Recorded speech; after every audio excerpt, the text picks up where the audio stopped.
have had a fantastic weekend. Welcome to Your Space with your host, Hannah Arinitwe. With me in studio, I have a fantastic team that I am with, and we did have a conversation last Sunday, and due to popular demand, they are back again this Sunday. I'm going to allow them to introduce themselves. We'll get back into the conversation.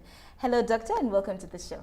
Thank you, Anna. I'm Patricia Achano-Kiria, Deputy Inspector General of Government, and I'm very happy to be part of this conversation this evening. Thank you so much to our viewers. My name is Godwin Bushanda, a student at Mackay University, my final year, and GRC debating in Mackay University. I'm glad to be here. Thank you so much for coming. Yes, my name is Peter Aine. I'm a final year student at Makerere University and also a founding president of Youth with a Vision. Yes. Thank you. Now, in our previous episode, we were talking about preserving our legacy, youth and public property. It was a burning conversation, and we are so happy to get so many of your responses on our social media at Your Space Uganda on Twitter and Instagram.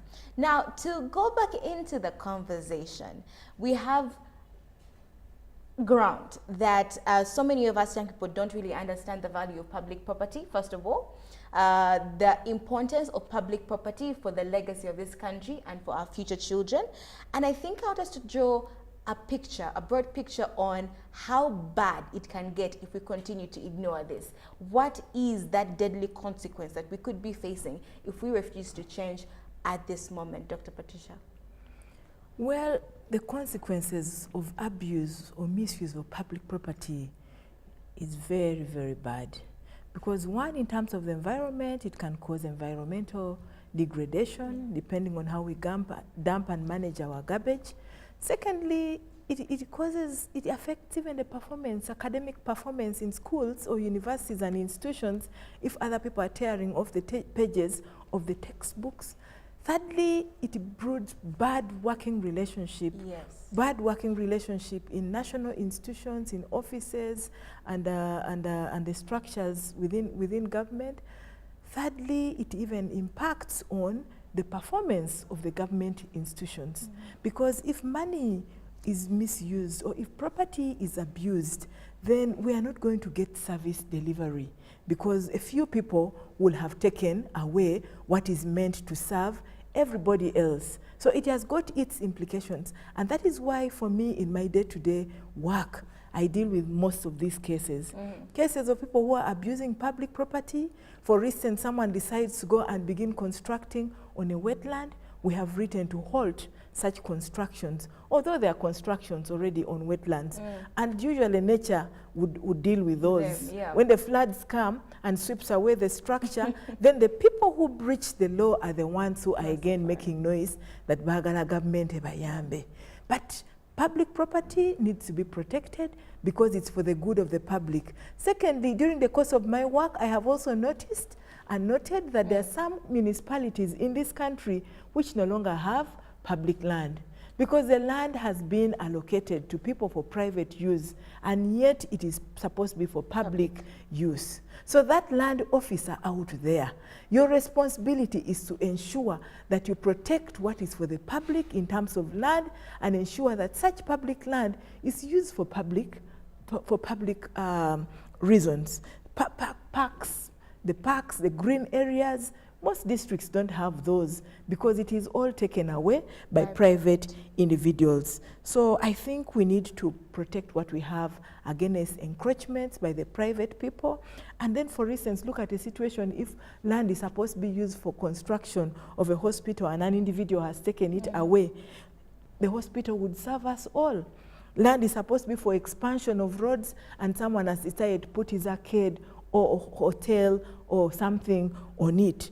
Land that is supposed to be doing a road that serves us all. So we need to be mindful about what is meant for us as the public. We need to guard and protect what is meant for the public jealously. I've given instructions in some districts and some cities to give me a comprehensive report of all those who have taken up public land, those who have processed public land for private use. Public land where we're supposed to have green spaces, beautifying cities, the parks, and so on, expansion of the roads, the road reserves, and so on. Some people have even taken away land for schools. then Can you where will the imagine? children of the future study?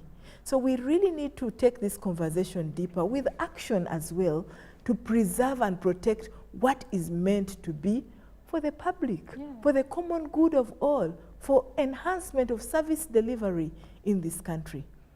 I think even this can go as deep as losing your life.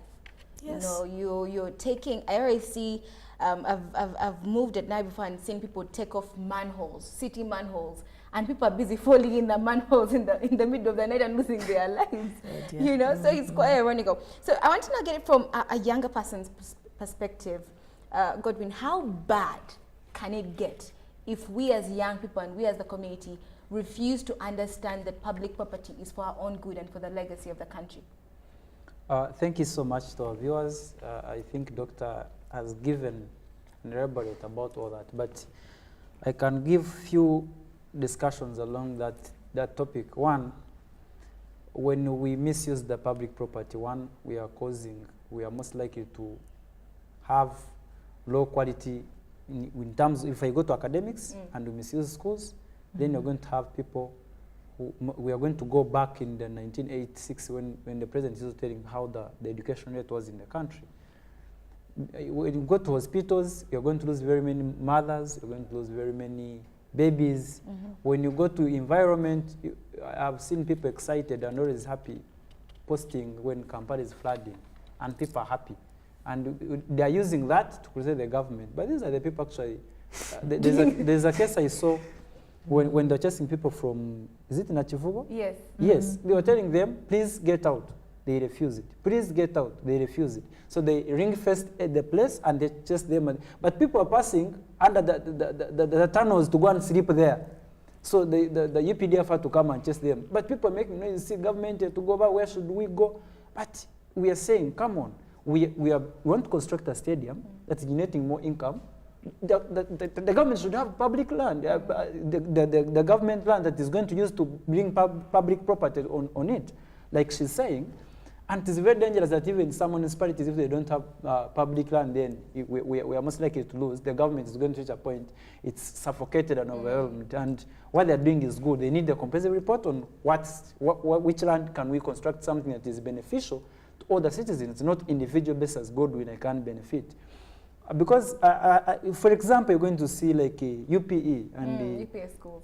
Yes, I think I was reading somewhere in the report of IGG, I think, of recently released, that 27% of absenteeism, I think, within schools and health centers. And the country loses almost 2.6 trillion per year. So meaning, what does it mean? The implication is, I'm a teacher on the payroll, but I don't teach, and I'm paid. And I don't value that money. And these people, the office of IGG is struggling. The one Godwin who is a teacher in UP schools, I wake up in the morning, go and dig and read about the border, everything, and I don't go teach and expect this government to pay me this my salary. But then I'm not doing a service to the students, to the young people, and that's why we lose track. At the end of the day, we're going to find that UPE is becoming, the government is having goodwill for the people, but the people they're employing themselves, they don't have goodwill for their sons. And I'm wondering, some of these people, they cry, you see, we don't have, some of the teachers, they're saying we increase our salary. How I wish this teacher should come up with strong measures of how to avoid absenteeism. They should also provide a solution to the government. Yes, don't just come and demand for increase of salary, but then you don't want to account to the public. How is that salary going to impact on the young people down there? We can come, they make strikes every day, they involve the minister, the president, they make sit-down strikes. But the question is, if you're given that money, how are you proportioned to those students? Are you giving the right things? For example, I'm going to give an example. Most of the students, I'm a student, we're always happy because a lecturer or teacher has not come. And so I sit back and say, but you what have paid do we want? tuition. Yes, I paid tuition. And my parent, like Dr. Patricia, she's looking for money to pay. Godwin should get education, but Godwin is saying, how I wish the lecturer does not come and I sleep. So I myself, I'm not doing a good service to my parents, and also these teachers or lecturers are getting a leverage to misuse the resources of the parents, and also I'm not benefiting. So at the end of the day, we deteriorate in terms of education, even the health facilities. How would you be a doctor and you want to be just at the hospital 1 hour, yet you're supposed to be there from morning up to evening? I think this is sad that this is a cycle that happens in every aspect of our lives. This is something that happens each and every day, even in the smallest things. But one thing I've realized from this conversation is that we all have shortcomings. We as the public, we as young people, and even the government as well. But I've also realized that as much as we have these shortcomings, we are very hypocritical in what we want. We claim for change, and when the government tries to create change, then we start to complain because it's now, we realize the change is not as easy as we thought it was. So, Pete, how do you think we should go up above, how should we go ahead of these shortcomings on both sides? Okay, thank you so much. Now, talking about shortcomings, and I love the fact that my brother and friend Goodwin elaborated about the need for us to proactively and pragmatically engage to make sure that we take up the cause of making sure that we protect public property as a personal initiative. But like I said earlier, for us to have a synergy that can really give us the results we need, we must have the people who hold the offices now to have the political will. Because when we talk about, for example, abuse of property, that's also a form of corruption. It can be in extent of political corruption, and that can be from what we may call lack of political will. That's why I said we need our leaders to have the political will, to have a voice of saying we need to protect our property. One thing I know, for example, there are even people in these lower offices who benefit from aiding a scheme of stealing a transformer. They aid the people, they give information, they are bringing a transformer, make sure you intercept it when it reaches a certain bridge X, and take it away. When you sell it, maybe your 20 million, I need my 5, you see? So if we do not have the will by those in offices and engage the young people as well, so that we are inspired. Even as young people, actually, for example, coming to this space, we believe we are trying to do something towards the protection and the preservation of public property. But this will only be realized once we have a collective synergy from the people who hold offices, from people in the private sector, and with the youth who feel that it is time to have a transformation of our country, doing what needs to be done. And maybe lastly, Can we just hold that thought for a second? Let's take a break. We're going to be right back here on Your Space.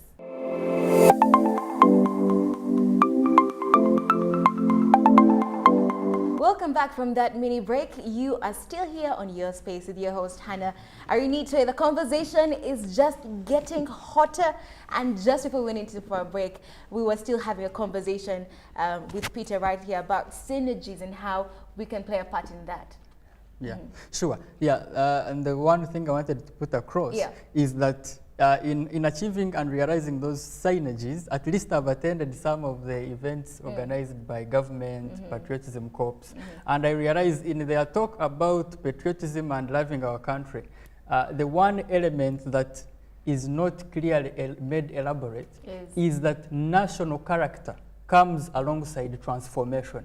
We do not hold public office for the virtue of just saying I have this office. It must come with the understanding that I hold the responsibility to leave this office better than I found it, lest I have not realized the results or the reasons why I occupied this office in the first place. What do you mean by national character? What I mean by being national in character is that even if I am a permanent secretary in the Ministry of Education, I don't just look at my work as though I only need to achieve my tasks only to that office, but I look at the picture of how my office impacts my country in overall terms.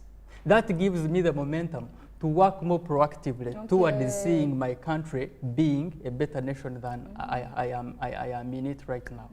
I think the next hashtag for this show should be hashtag national character at this point. So as much as we're not here to complain, we're not here to only look at the downside, but also here to create a solution. So this is where we're coming in, Dr. Patricia. How can we be proactive? How can we create solutions when it comes to keeping our legacy of public property for the future generations? I would like to move off a bit to add on to what Peter had just said. Sure. the national character, which is a statement which has really made my evening today, because it helps us move away from the perception of me, myself, and I, that selfishness. Because if we are nationalistic, then we think about the proactive ways you're asking me about, looking at public property as something we should all take as ours, not just mine, but ours. And this will help an individual not to steal that cable of the laptop or take away that iPad which he has been given to help him do his work in that office. This will help this person preserve that vehicle and know that after I leave, when I leave this office, someone else must find this thing in the right condition and serve this office or institution even better. This gives us that nationalistic approach and the love for our country as individuals. So all property should be considered by all as our property, and we should be able to take care of it. Then we talked about the laws that are put in place. All rules and regulations should be followed in places like the public library where people are tearing. They should follow rules and regulations. Like in the roads, there are road traffic laws and regulations and rules which give us guidelines on how we can get to use this property for the common good of all. Then we should not make damages on public property, because there are offenses. There are offenses within the law which are basically punishable, punishing the people who are in breach. For instance, if somebody diverts public resources in a place where it was not planned for his own personal or gainful use, then that person is supposed to be punished by the law. If someone loses public property, you have been entrusted with this public property, it could be a computer, it could be a vehicle, it could be something else, a chattel, and then you lose it, then you're supposed to be punished by the law and put to task actually to make good or even pay back what you have lost. So public property, we need to keep a check on unlawful activities and report. As young people, if you notice any unlawful activities on public property, please come up and report. We have received very good cases for prosecution reported by young people through WhatsApp and social media, where they see this vehicle with a government number plate overloaded, taking somebody's personal business items and so on.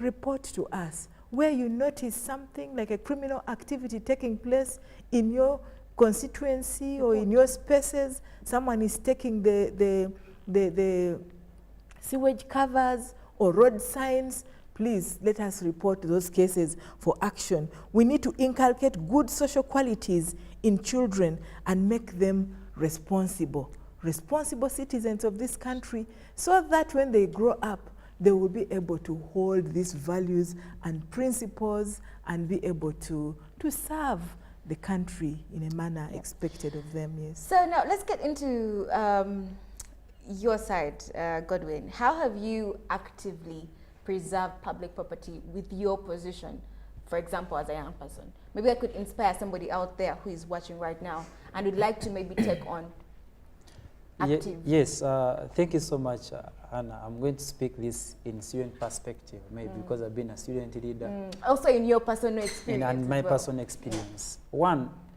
I think I've been in the guild from my year one. And this is, I think, my final year, and I'm in the 8th goals. But then I think one thing we came up, like we had a budget session. And before these people, the guild president and the cabinet presented the budget, I told the speaker that before we do anything, we need an ad hoc committee. The ad hoc committee should be in check of how these funds of the guild fee they are used. And you get political pressure. Now people are saying, why do you want to account? I ask them, why do you need to be budgeted for? If you don't want to be accounted for, then there's no need, that's why you need a budget. It means what you're going to do is not in the interest of students. Definitely. I said, no, the session cannot proceed unless we have an ad hoc committee. So that tomorrow, if a certain minister misuses money, we have a team, an ad hoc committee that actually, and it is constitution. But people are fighting constitution because they think the constitution is going to arrest them. You see, politics makes the law, but the law does not make politics. The law will arrest you by all means. Another thing, I think there's a program we're having with the Minister of Environment. We want to put a fight to ban Buvera in Makerere University within. Let's start from there. From there. Yes. Okay, the country has failed, but as Makerere as an institution, have we managed it? So I told him we are working on that. The question is, all the service providers within the university should have paper bags. And we cease to have no more polythene bags within the university. If we know you're entering, everyone, every government official, even other people, if we know that you're entering Makerere, should have something in mind that actually I should not have any kavera within my bag. I can give an example. In August, I went to Kigali. But the only thing I had in mind is that in Rwanda, you cannot step on its land with a polythene bag. I had it, and this is not something that the government of Rwanda told me, but because it is a legacy that we know that Rwanda has. Can Makerere University have that legacy that actually, for you to enter the university, should not have even a polythene bag? Even if a student, even if an official should be checked, security should be in favor to check, because I think now Makerere has a gate, and they can, it is ring fenced, everything is okay, all gates can check if you have a polythene. Please, throw it away. Then the country, these people we disturb in the offices abusing, they're not doing well. They can also pick something from us, saying, no, these young people at Makerere, they have managed this. We should be a point of benchmarking for these government officials. They should come and meet good leaders. How did you come up with this policy? How did you manage it? Can this from Makerere go to Kyambogo, from Kyambogo go to Mass, from Mass go to UC, from to KIU? Are you also maybe trying to collaborate with other universities? Yes, but we need to first be examples. Say now, you see, it is now, after Makerere, we shall say now, look, as young people, as students who have gone through schools and universities, I think the fight for kavera has become a problem. Now let us ban them within our universities. Kyambogo pick up, must pick up, and you do it as young people who are at university and ban this. And in that, and one thing I need to, it is the willingness. Are we willing to do things the way they're supposed to be done? Are we willing to do things? What do we have as people? What's my passion? What environment do I, because there's no one who wants to live in a room where the viveras are there, surely. Why do you think everyone should come and be disgusted with the environment? Yeah, and sure, one thing I want us to be very careful. I've already seen jam in Kampala, but you see, you're in a jam, but you don't need the cause. But you know the cause, someone has just passed where you're supposed not to pass. And cause is stuck for 30 minutes. and you wonder, where are we going to? And they're blaming even me. I've ever been in a private car without even government on number plate. But we are doing wrong things. And people, we are laughing in the car. And that's them, but you people. Who are we? What are we doing? So surely, I think let us do things right.